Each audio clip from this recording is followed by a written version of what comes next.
Welcome to the Modern Hugh Show. I'm Hugh. And I'm Mada, and for today's episode we have prepared something special. The music of George Crumb for solo piano.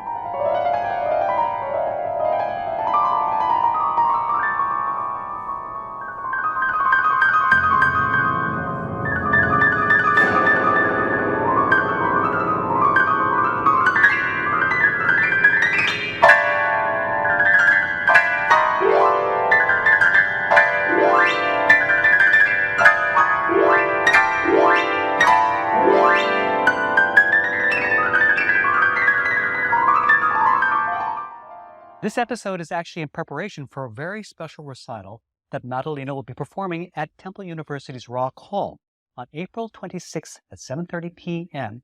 here in the Philadelphia area, where she'll be performing George Crumb's entire suite from his Makrokosmos Book 1. These are remarkable pieces that extend the normal sounds of the piano by what we call extended techniques on the piano.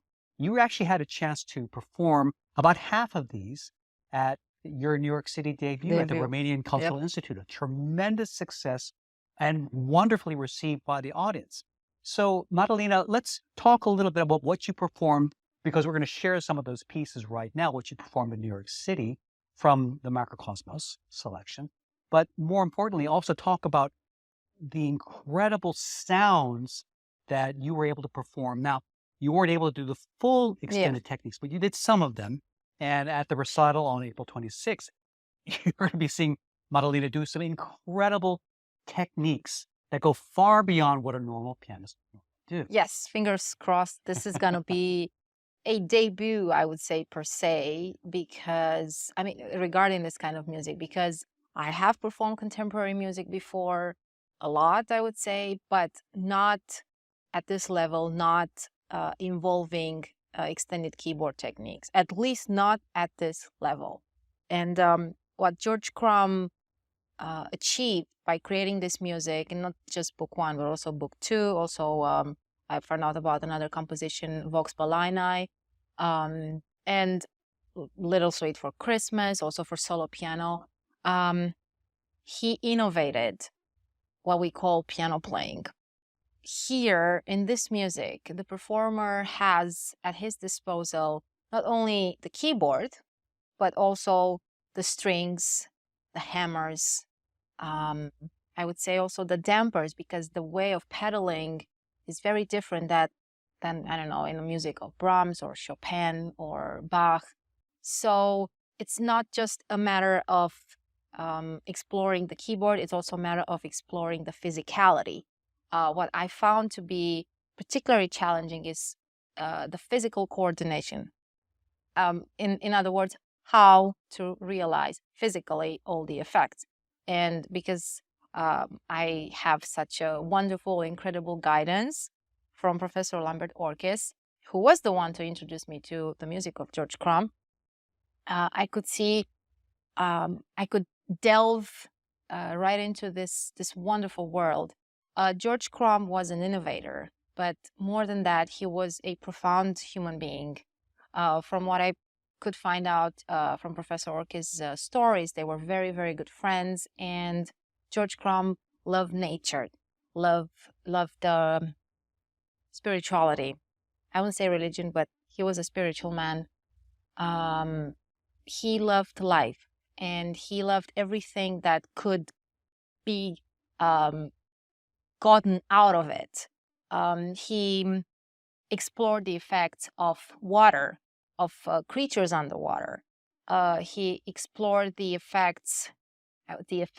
psychological, let's say, the psychological effects of spirituality. And it may sound a little bit too much, but this piece is structured in 3 pieces. And while exploring it, I got to see that it has to do a lot with Dante's Divina Commedia, for instance. To me, in my head, this connected so well. It's like the Inferno, the Purgatorio, and then the Paradiso. And I have a very good reason for that. The very first piece in this suite is happening is regarding the creation of the world, is regarding the micro creatures that were supposed to exist at first. And then the 12th one is referred to the galaxy, to the spiral of the galaxy. Actually, it's actually called like that. A very important detail about this suite, and also about the second one. It is based on the 12 signs of the zodiac. The first piece bears the sign of Cancer, and the last one bears the sign of Aquarius. I would say both are connected by the symbol of water, right? And it actually, you can, as a performer, you can make a lot of connections. You can find a lot of connections that I'm not sure if Crumb thought about all this, right? But it makes a lot of sense as a performer to understand and to absorb the meaning of this music much better. It is music. It's not noise, although it may sound like noise, because instead, I mean, aside from using the keyboard, I also get to play on strings using thimbles. I also get to play on strings using plectrum, actually scrape strings using plectrum. The effects of endless pedaling, you just, the damper pedal, you just press it and leave it there for an entire piece, right? And the effect that comes out of it is echo. In many pieces, echo and silence is the glue that connects everything. Now, George Crumb himself was a percussionist. Yes. And he approached the piano very much like a percussionist would explore hitting different things and seeing with different mallets, or getting different effects, different textures and timbres. And not only, I mean, what I found fascinating about this music, or something else that I found fascinating and contributed to my interest in it, was the way he visually created this music. And there are 3 pieces that are not displayed traditionally on page, as we all know, right? Horizontal staffs, right? But, for example, the 4th one is called Crucifixus, and it's very obvious where this is going to, right? And it is displayed... Denoting the crucifixion of Christ. Yes. And it is displayed, the 2 staffs are displayed in the form of cross. So that's why I'm saying it's obvious, right? The next one that is very unusually put on page is the Leo, is the 8th one. It is called the Magic Circle of Infinity. And there's just one staff that's, I would say, put down, displayed, drawn, right, as a circle. And you play this 3.5 times. And you have to read it as a circle. Okay, yes, you don't do this because you cannot, unfortunately. I mean, the human neck is not as flexible as this design would require. But, you know, you get to scan and cut and crop. And you've come up with some clever ways. And we'll show a picture of what her music actually practically looks like. Yeah, practically looks like. But then, of course, you cannot play unless, you know, you memorize it. This is what pretty much I get to do, memorize a lot of things from this music, because there's no time to look at the score and then figure out what to do. So, and then there's a 3rd one, that's the last one, the Spiral Galaxy. That's designed as a spiral. It's unbelievable, so innovative. So now let's hear some of the selections that you played at the Romanian Cultural Institute. What was the first work you played? The first one that I played there is the 2nd one in the book. It addresses the symbol of Pisces. And what's very interesting about it is that you really, as you hear the music unfolding, in your head, you can really visualize fish, underwater creatures, being totally spontaneous, not knowing what's going to happen. I love this kind of music, spontaneous and unpredictable. That's the word. Now, what's happening in the background is the echo that, you know, the more you play, the more it adds up to it. And it connects everything.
The second piece that I played in New York bears the symbol of Taurus. And even though Taurus is an earth symbol, it's very interesting how George Crumb associated it with water.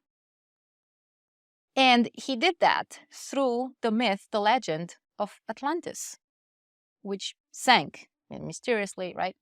And you can hear the Crumbness. You can hear like it's like two swimmers exploring the underworld, and you find there it's like a little bit like Avatar underwater, the movie. Okay, So it's literally Earth it's underwater. literally Earth underwater. That's the perfect explanation, and it's very clear where Earth comes across and where you have this sense of groundness and where you have the sense of, oh, little creatures in between ruins. And yeah.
The third piece in the program was the Crucifixus, and it was addressed to the symbol, the zodiac symbol of Capricorn. It kind of gives you a sense of well-grounded, well-anchored.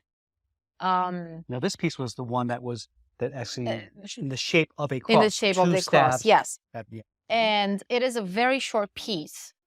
But what's interesting about it is two things. First, I get to create the sound of bells, or get to simulate the sound of bells. Church bells. Church bells by playing on keyboard and strings. So it's just a matter of holding certain strings and certain points, pressing the strings down, and then while playing those notes on the keyboard. It's just a matter of bell effect. This is a piece that is supposed to represent the actual crucifixion. Yes, it represents the biblical episode of that. Yes, and the climax of it requires the performer to shout as loud as possible, Christe. So it's a bit of a Latin influence right there. And that's an amazing effect because you have the pedal down, which lifts the dampers and lets the strings all vibrate freely. Right. And when you shout into it, you're actually causing all those strings to react to your voice.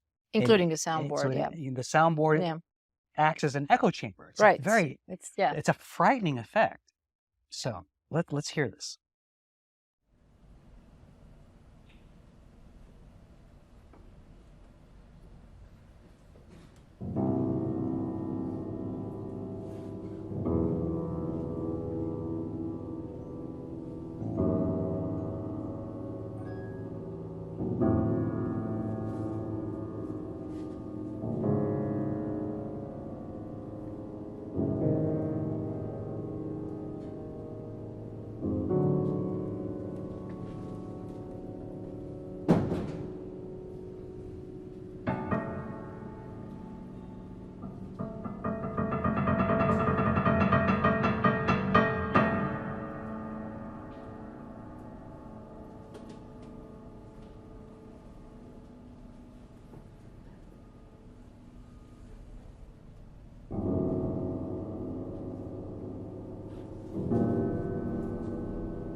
The fourth piece was the Leo, was the magic circle of infinity.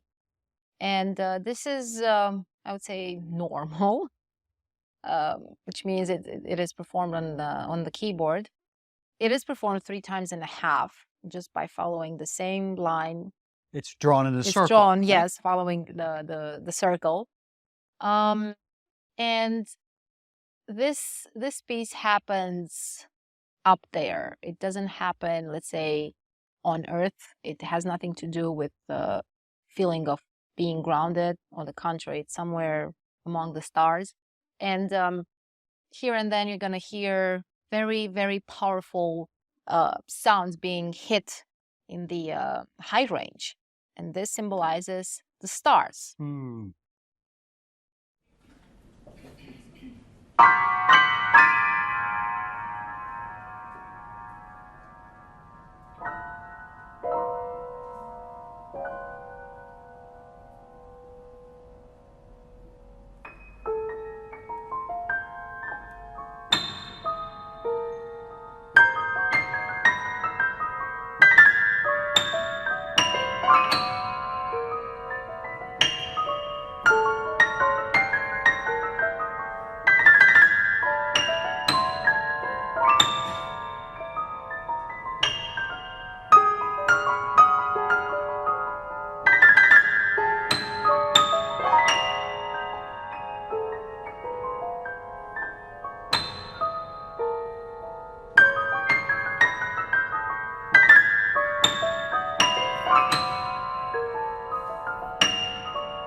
fifth piece bears the symbol of Aries, and it is associated with fire.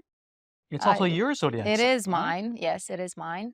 And a little quick side note, George Crumb was Scorpio. And for those who are going to come and listen to the whole performance, the live performance, this piece is, I would say, the most difficult to achieve musically and is the scariest. But let's talk about your piece. My Yours- piece, Here's my yours. piece is just very crazy, and it's all over the place and Very fiery. very fiery, and it's very unpredictable, just like flames. Basically, it depicts flames. It depicts fire. You never know where it's gonna hit.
And then the last one bears the symbol, the dual symbol, love and death.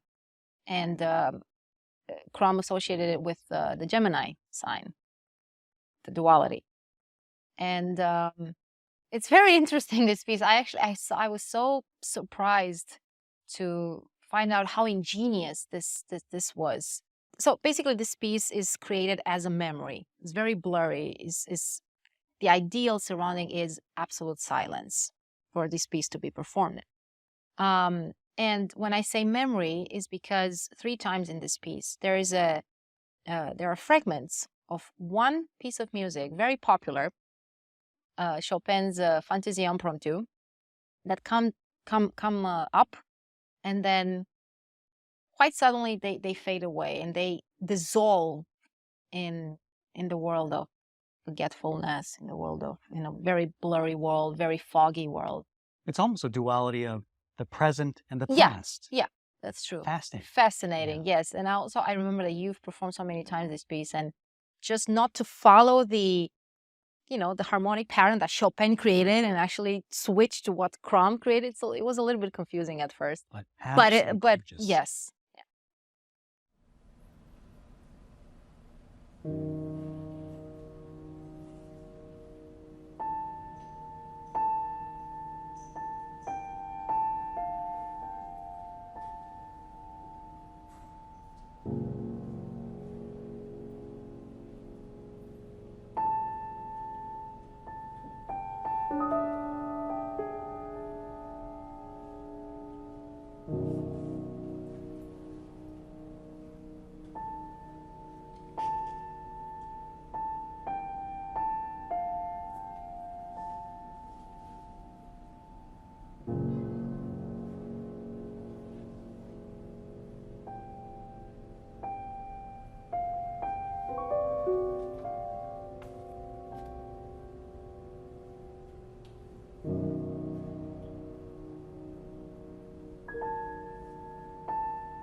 one of the things I noticed that was really fun for the audience was waiting for them to see if you were going to play their zodiac symbol. And several of them came up to you afterwards saying, oh, I really could relate to that. That's that Yes, that's symbol. because I Yeah, asked for a yeah, feedback yeah. because it's not something that you hear often, although I would say it is very much worth it. This music is so otherworldly, and it just, the imagination of the sounds, the textures, the structure, it's just something that you have to truly experience. It's almost a theatrical performance It is a between theatrical, yeah. the shouting, And the not only singing. that, Yeah. you get to, well, George Crumb marked some whistling Yeah. moments because he was apparently a very good whistler. Not all performers are. I'm there. I'm not a good whistler, but We found a solution. we Yeah. found solutions. There is a solution for everything, and not only that, but I get to imitate the sound of wind, rustling wind, right? All these incredible nature sounds recreated on the piano. It's really something to experience. So once again, this is a free concert, amazingly. A free concert. Madalina will be performing and lecturing on this work. Yes, it is part of the requirements. So I get to lecture for each piece, right? And I get to present a little bit more extensively the extended keyboard techniques, and then get to play the entire thing. And we'll have some, I'll be helping out a little bit with some of the graphics as well as some extra video shots. So you'll be able to see what she's doing on the piano at the recital on a separate screen. So once again, date of the concert is April 26th, 7:30 p.m., Temple University's Rock Hall in North Philadelphia. Everybody's welcome to come and experience really this once, and it's really not performed often in its entirety. It's a really rare event. So please come and experience music that goes from, that explores the microcosm to the macrocosm, from the smallest elements to infinity and the stars beyond, in just the most profound way. So excited for the concert. Can't wait for it. And be sure to see us there. Oh, another thing, it's going to be live streamed for those who cannot get there. It's going to be live streamed on The Boyer College, College of Music and Dance website. Well, of course, it's not going to be as a live performance, but if you can make it there in person, it's really something to be experienced in person. Yes, true. For the Mada and Hugh Show, I'm Hugh. And I'm Mada. I hope you enjoyed this special episode. And we hope to see you on April 26th for the concert.